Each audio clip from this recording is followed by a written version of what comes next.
મિત્રો, તો આજે આપણે બે કે તેથી વધારે પ્રક્રિયાઓ આધારિત પ્રશ્નોનું સમાધાન જોઈશું. તો જોઈએ.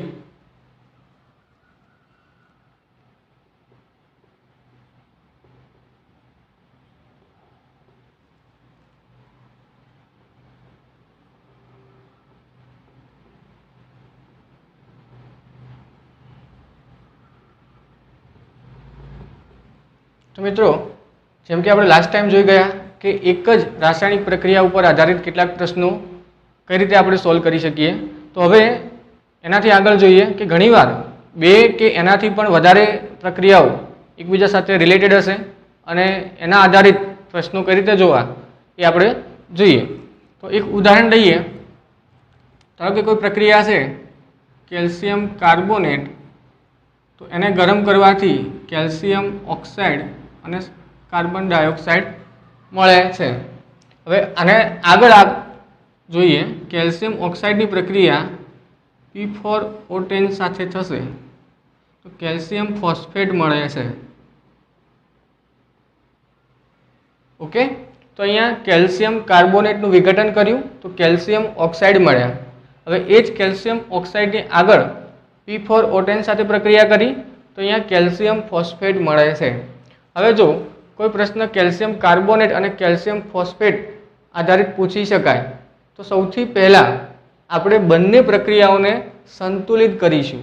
તો સૌથી પહેલાં શું કામ કરીશું કે બંને પ્રક્રિયાઓ ફરજિયાત સંતુલિત હોવી જોઈએ. તો ચેક કરીએ તો પહેલી પ્રક્રિયા ઓલરેડી સંતુલિત છે, જ્યારે બીજી પ્રક્રિયા સંતુલિત કરવાની જરૂર પડશે. તો મિત્રો અહીંયા જોઈએ કે જે ફોસ્ફરસ છે તો ફોસ્ફરસની સંખ્યા 4 છે, આ બાજુ 2 છે. તો એટલા માટે અહીંયા સંખ્યા 4 કરવા માટે આને 2 વડે ગુણીશું. તો હવે ફોસ્ફરસની સંખ્યા બંને બાજુ સમાન થઈ. ઓકે, હવે એના પછી કેલ્શિયમ જોઈએ તો મિત્રો અહીંયા કેલ્શિયમ એક જ છે, જ્યારે આ બાજુ કેલ્શિયમની સંખ્યા 6 જેટલી થાય છે. તો અહીંયા એટલા માટે આને 6 વડે ગુણીશું. ઓકે, તો કેલ્શિયમની સંખ્યા સરખી થઈ. હવે ઓક્સિજન ચેક કરીએ તો મિત્રો ઓક્સિજનની અંદર 4 ગુણ્યા 2 એટલે 8, 8 2 16, 16 જેટલા ઓક્સિજન છે. તો અહીંયા ઓક્સિજન 10 છે અને આ બાજુ ઓક્સિજન 6 છે. તો બંને બાજુ ઓક્સિજનની સંખ્યા 16 જેટલી થાય છે. તો બંને બાજુ ઓક્સિજન સરખા થઈ ગયા, એટલે કે બીજી પ્રક્રિયા પણ હવે સંતુલિત છે. બીજું કામ એ કરવાનું છે કે અહીંયા બંનેને જોડતો અહીંયા જે પણ સંયોજન છે એ હંમેશા સરખું હોવું જોઈએ. એટલે કે અહીંયા આ પ્રક્રિયાની અંદર જે કેલ્શિયમ ઓક્સાઇડ છે, આ જ કેલ્શિયમ ઓક્સાઇડનો ઉપયોગ બીજા સ્ટેપની અંદર થાય છે. આ જ કેલ્શિયમ ઓક્સાઇડ આ પ્રક્રિયાની અંદર વપરાય છે. તો હવે આ બંને જગ્યાએ કેલ્શિયમ ઓક્સાઇડના જે મોલ છે એ સરખા હોવા જોઈએ. જો ના હોય તો એને સરખા બનાવવા પડશે. તો હવે અહીંયા 6 મોલ કેલ્શિયમ ઓક્સાઇડ છે, તો અહીંયા પણ કેલ્શિયમ ઓક્સાઇડને 6 મોલ કરવા પડે. તો આપણે શું કરીશું, આને 6 વડે ગુણીએ. આખા પ્રક્રિયા સમીકરણને 6 વડે ગુણીએ તો 6 વડે ગુણવાથી કેલ્શિયમ ઓક્સાઇડના મોલ 6 જેટલા બનશે. તો આપણે શું કરીએ, અહીં 6 વડે ગુણીએ છીએ, કેલ્શિયમ ઓક્સાઇડ પણ અહીંયા 6 મોલ જેટલા બની જશે. અહીંયા 6 મોલ CO2 થઈ ગયા. ઓકે, તો હવે સમીકરણ તૈયાર છે. હવે જો આના ઉપર આધારિત કોઈ એ પ્રકારનો પ્રશ્ન પૂછેલો હોય કે 10 મોલ CaCO3 માંથી Ca3PO4 ટ્વાઇસ ના કેટલા મોલ મળે. તો કેલ્શિયમ કાર્બોનેટની અંદરથી કેલ્શિયમ ફોસ્ફેટ આ બંનેનો સંબંધ બતાવેલો હશે. 10 મોલ કેલ્શિયમ કાર્બોનેટ હોય તો એની અંદરથી કેટલા મોલ કેલ્શિયમ ફોસ્ફેટ મળે. ઓકે, તો આનું આપણે સમાધાન કરવું છે. તો હવે આપણે સીધો જ પહેલો પ્રક્રિયા કેલ્શિયમ કાર્બોનેટ એનો રિલેશન કેલ્શિયમ ફોસ્ફેટ સાથે કરી શકીએ.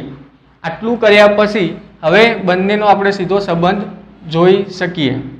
ઓકે, તો હવે આની અંદર જોઈએ તો કેલ્શિયમ કાર્બોનેટ જે આગળ આગળના લેક્ચરની અંદર વાત કરી એ જ પ્રમાણે હવે કરીશું. તો CA3PO4 ટ્વાઇસ બંને વચ્ચે રિલેશન મળી જાય છે. તો હવે અહીંયા બંનેના મોલ ગણવા છે. તો સૌથી પહેલાં આપણે શું કરીએ છીએ, એકની નીચે એની આગળ રહેલો આંક મૂકીશું.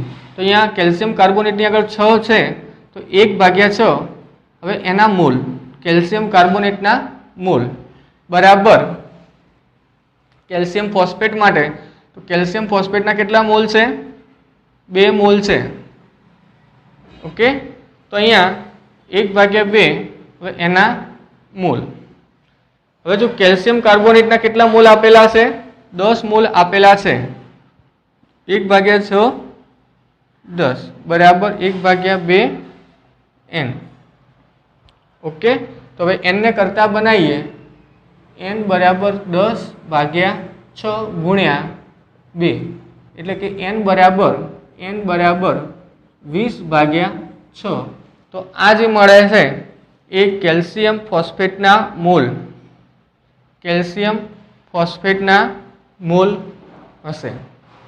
તો આ રીતે જો એકથી વધારે પ્રક્રિયા સમીકરણ આપેલા હોય તો સૌથી અગત્યનું આ છે કે બંને પ્રક્રિયા સમીકરણને આપણે સંતુલિત કરીએ છીએ અને બંનેને જોડતો જે પ્રક્રિયક છે તો એ સરખો હોવો જોઈએ. આ કામ સૌથી અગત્યનું છે. એના પછીનું કામ સરળ બની જાય છે. જે એક પ્રક્રિયા સમીકરણ માટે આપણે ગણતરી કરતા હતા એ જ રીતે ગણતરી કરવાની થશે. બીજું એક ઉદાહરણ જોઈએ.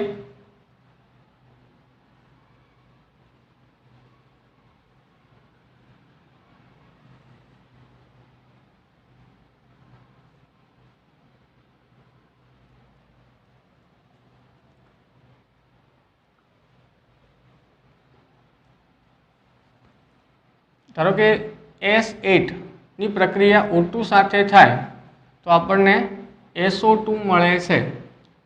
આ એક સમીકરણ છે. બીજું સમીકરણ SO2 આની ફરીથી પ્રક્રિયા O2 સાથે કરીએ તો ઓક્સિજન સાથેની પ્રક્રિયાથી SO3 મળે છે. ઓકે, તો અહીંયા સલ્ફરની ઓક્સિજન સાથે પ્રક્રિયાથી SO2 મળ્યા એક પ્રક્રિયા, આ જ SO2 ની પ્રક્રિયા આગળ ઓક્સિજન સાથે કરી તો SO3 મળ્યા. તો સૌથી પહેલું કામ આપણે શું કરીશું કે બંને પ્રક્રિયા સમીકરણને સંતુલિત કરીશું. તો આપણે બીજી પ્રક્રિયા પહેલા જોઈએ. તો બીજી પ્રક્રિયા પ્રમાણે અહીંયા સલ્ફરની સંખ્યા સમાન છે પરંતુ ઓક્સિજનની સંખ્યા સમાન નથી. તો ઓક્સિજનની સંખ્યા સમાન કરવી પડે. અહીંયા ઓક્સિજનની સંખ્યા કેટલી છે, 4 જેટલી છે. તો આને આપણે 2 વડે ગુણીએ છીએ તો ઓક્સિજન કેટલા થયા, 6 થયા. ઓકે, તો ઓક્સિજનને 6 કરવા માટે આપણે શું કરી શકીએ, આને 2 વડે ગુણીએ. SO2 ને 2 વડે ગુણીએ તો સલ્ફરની સંખ્યા 2 થઈ, સલ્ફર 2, ઓક્સિજન ટોટલ 4 અને 2 6. તો અહીંયા પણ ઓક્સિજન 6 થયા. તો બીજી પ્રક્રિયા સંતુલિત છે. ઓકે, પહેલી પ્રક્રિયા જોઈએ તો અહીંયા સલ્ફરની સંખ્યા 8 જેટલી છે, જ્યારે અહીંયા 1 જ છે. તો સરખા કરવા માટે આને 8 વડે ગુણીએ તો સલ્ફરની સંખ્યા સમાન થાય છે. હવે ઓક્સિજન જોઈએ તો ઓક્સિજનની સંખ્યા 8 ગુણ્યા 2 16 થાય છે. આ બાજુ 2 જ છે તો એને 8 વડે ગુણીએ તો ઓક્સિજન 16, અહીંયા પણ ઓક્સિજનની સંખ્યા 16. તો એક કામ આપણે કર્યું કે બંને પ્રક્રિયાને સંતુલિત કરી. હવે બંનેને જોડતું જે પણ સંયોજન છે એ પણ સરખું હોવું જોઈએ. તો અહીંયા બંનેને જોડતો SO2 છે. અહીંયા SO2 જેટલો મળે છે એટલો SO2 અહીંયા વપરાય. તો એટલા માટે બંનેનું પ્રમાણ સરખું હોવું જોઈએ. ઓકે, અહીંયા 8 મોલ છે, અહીંયા 2 છે. તો બંનેને સરખા માટે આપણે સરખા કરવા માટે શું કરી શકીએ, બીજા સમીકરણને 2 વડે ગુણીએ. ઓકે, તો બીજા સમીકરણને 2 વડે ગુણીશું તો અહીંયા આંકડા બદલાઈ જશે. 2 ની જગ્યાએ કેટલા થશે, સોરી 2 વડે નહીં, અને 4 વડે ગુણીશું. તો અહીંયા 4 વડે ગુણવાથી બંને બાજુ આંકડા સરખા થશે. તો અહીંયા 8 થશે, અહીંયા 4O2 થશે અને અહીંયા 8 SO3 થશે. ઓકે, તો બંને બાજુ SO2 નું પ્રમાણ સરખું થયું. હવે આના ઉપર આધારિત પ્રશ્નો હોઈ શકે. જેમ કે એ પ્રકારનો પ્રશ્ન છે કે 10 મોલ S8 માંથી કેટલા મળતા SO3 નું કદ કેટલું? 10 મોલ S8 સલ્ફરમાંથી મળતા SO3 નું કદ કેટલું? ઓકે, તો હવે આપણું કામ સરળ થઈ જાય છે. આપણે S8 ને પકડીશું અને આ બાજુ SO3 ને જોઈશું. ઓકે, હવે અહીંયા 4 વડે ગુણી દીધા છે તો કેન્સલ કરી દઈએ જેથી ભૂલ ના થાય. હવે આ બંને સામસામે લઈએ તો અહીંયા S8 લઈએ છીએ, અહીંયા SO3 લઈએ છીએ. ઓકે, હવે આના મોલ તો એક જ મોલ છે, અહીંયા મોલ લઈશું. ઓકે, આની આગળ કોએફિશિયન્ટ 1 છે તો 1/1 આના મોલ લઈશું બરાબર. કોએફિશિયન્ટ કેટલા છે? 8, તો અહીંયા 1/8. હવે આના મોલ લેવા છે અને બીજું કદ શોધવાનું છે તો અહીંયા કદના સંદર્ભમાં મોલ VSTP 22.4. ઓકે, હવે આના મોલ આપેલા છે, 10 મોલ આપેલા છે તો અહીંયા તો કિંમત એક જ થાય તો અહીંયા 10 બરાબર 1/8 અપોન VSTP અપોન 22.4. ઓકે, તો VSTP બરાબર 10 ગુણ્યા 8 ગુણ્યા 22.4 લીટર થશે. ઓકે, તો આ રીતે આપણે સલ્ફરના મોલ ઉપરથી SO3 નું કદ ગણી શકીએ. આ જ સમીકરણ ઉપરથી બીજો પ્રશ્ન જોઈએ.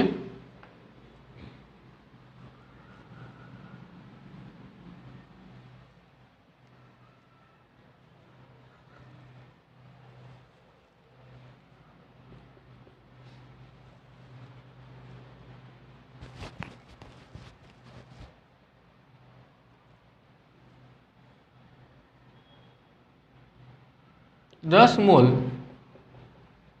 SO3 મેળવવા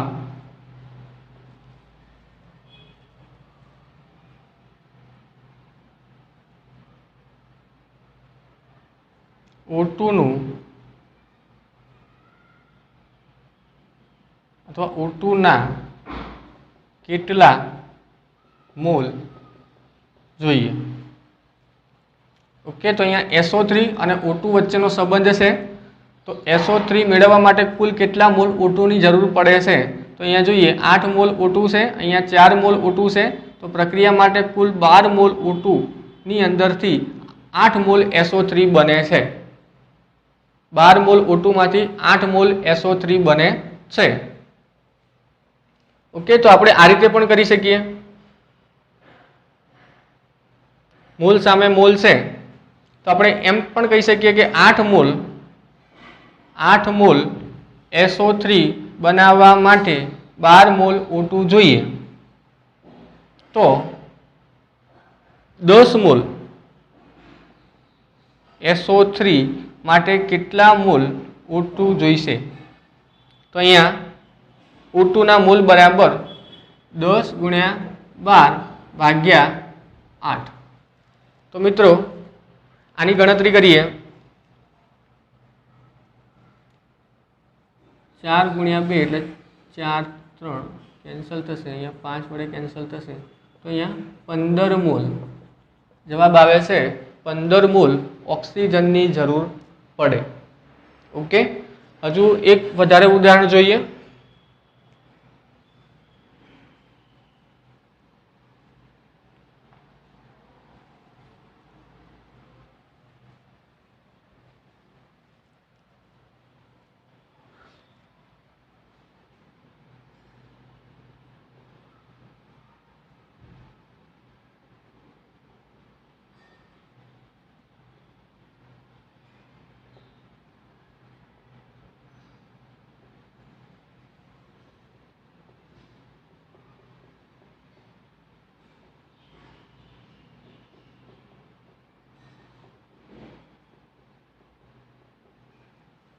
તો મિત્રો અહીંયા એસિટિલ મળે છે તો કેલ્શિયમ કાર્બોનેટમાંથી કેલ્શિયમ ઓક્સાઇડ બને છે.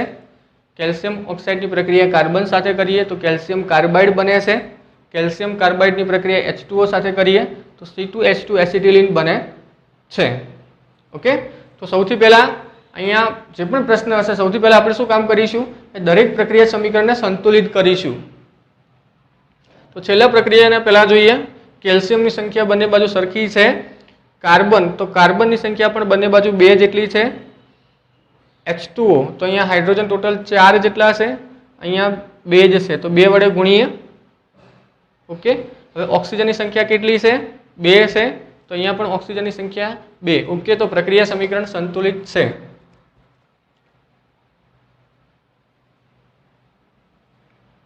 આની સાથે CO બને છે. ઓકે, તો આ પ્રક્રિયા સમીકરણ જોઈએ તો કેલ્શિયમની સંખ્યા સરખી છે, ઓક્સિજનની સંખ્યા પણ સરખી છે, પણ કાર્બનની સંખ્યા સરખી નથી. કાર્બન અહીંયા 3 છે, અહીંયા 1 જ છે, તો આને 3 વડે ગુણીએ. ઓકે, તો હવે ત્રણેય પ્રક્રિયા સમીકરણ સંતુલિત છે. હવે બીજું શું કામ કરીશું કે આની અંદર શું મળે છે એનો જોડતો પ્રક્રિયા જોઈશું. કેલ્શિયમ ઓક્સાઇડ, તો આ કેલ્શિયમ ઓક્સાઇડ અહીંયા વપરાય છે, તો અહીંયા બંને સરખા હોવા જોઈએ, જે સરખા છે, 1 મોલ છે બંને બાજુ. ઓકે, પછી આ પ્રક્રિયાની અંદરથી કેલ્શિયમ કાર્બાઇડ મળે છે, જે એના પછીની પ્રક્રિયાની અંદર વપરાય છે, તો અહીંયા પણ બંનેના મોલ સરખા છે, 1 મોલ છે, તો સામે 1 મોલ બને છે. તો હવે પ્રક્રિયા તૈયાર છે. હવે આના ઉપર આધારિત કોઈ પણ પ્રશ્ન હોય તો એનું આપણે સોલ્યુશન કરી શકીશું. તો જોઈએ પ્રશ્ન જોઈએ.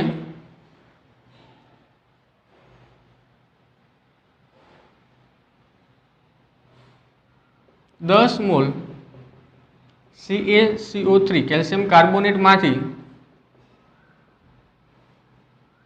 મળતા C2H2 નું કદ અહીંયા STP ની સ્થિતિ માટે STP એ C2H2 નું કદ ગણો.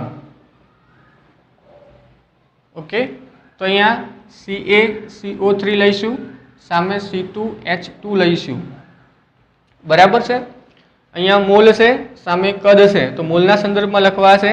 કેલ્શિયમ કાર્બોનેટ પ્રક્રિયાની અંદર જોઈશું તો અહીંયા આગળ 1 જ છે, તો 1 ની નીચે 1 લઈશું, W/m બરાબર. હવે સામે C2H2 ના મોલ, તો C2H2 અહીંયા 1 જ મોલ છે, તો 1/1. કદના સંદર્ભમાં મોલ લખવાના છે, તો VSTP 22.4. કિંમતો મૂકીએ તો કેલ્શિયમ કાર્બોનેટ સીધા મોલ આપેલા છે, તો અહીંયા W/m ના લખીએ અને સીધા મોલ લખીએ તો ચાલે. તો અહીંયા સીધા મોલ લખીશું, તો આની કિંમત મૂકીએ 10 બરાબર 1 છે 1 છે બરાબર VSTP upon 22.4. તો VSTP બરાબર 4 ગુણ્યા 10 એટલે 224 લીટર. અહીંયા C2H2 નું કદ કેટલું મળશે? 224 લીટર મળશે. બરાબર છે. હવે એ જ રીતે એક બીજો પ્રશ્ન પણ જોઈ લઈએ.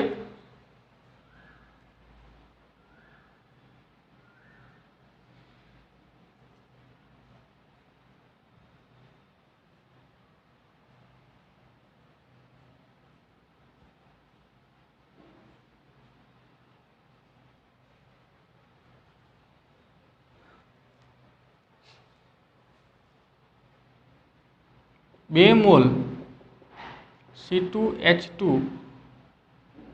મેળવવા કેટલા મોલ મેળવવા H2O ના કેટલા દળની જરૂર પડે? અહીંયા આપણે 2 મોલ C2H2 મેળવવા છે, તો સામે H2O ના કેટલા દળની જરૂર પડે? ઓકે, તો અહીંયા H2O, તો સૌથી પહેલા જોઈએ કે અહીંયા પ્રક્રિયા દરમિયાન કેટલા H2O વપરાય છે. તો અહીંયા H2O 2 મોલ H2O ની અંદરથી 1 મોલ C2H2 બને છે, તો 2 મોલ વપરાય છે. તો અહીંયા આપણે લઈએ H2O, સામે જોઈશું C2H2. ઓકે, તો અહીંયા 2 મોલ C2H2 મેળવવા છે, તો પ્રક્રિયા પ્રમાણે H2O2 એની આગળ કેટલા લખેલા છે? 2, તો 1/2. H2O ના દળ તો W/m એમ બરાબર અહીંયા C2H2 ની આગળ કેટલા લખેલા છે C2H2 અહીંયા મેળવ્યા તો C2H2 એક છે સામે તો 1/1 હવે એના મોલ ડાયરેક્ટ મોલ ગણવા છે તો આપણે અહીંયા n મોલ આપેલા છે તો n મૂકીશું ઓકે અહીંયા n મૂકીશું હવે ગણવાનું શું છે H2O નું દળ તો અહીંયા 1/2 W ગણવાના છે H2O નું દળ આણ્વીય દળ જાણીએ છીએ 18 H2O નું આણ્વીય દળ 18 જેટલું થાય 1/1 હવે C2H2 ના મોલ કેટલા આપેલા હશે 2 ઓકે તો W બરાબર 2 ગુણ્યા 2 ગુણ્યા 18 તો આ એનો જવાબ થશે કે આટલા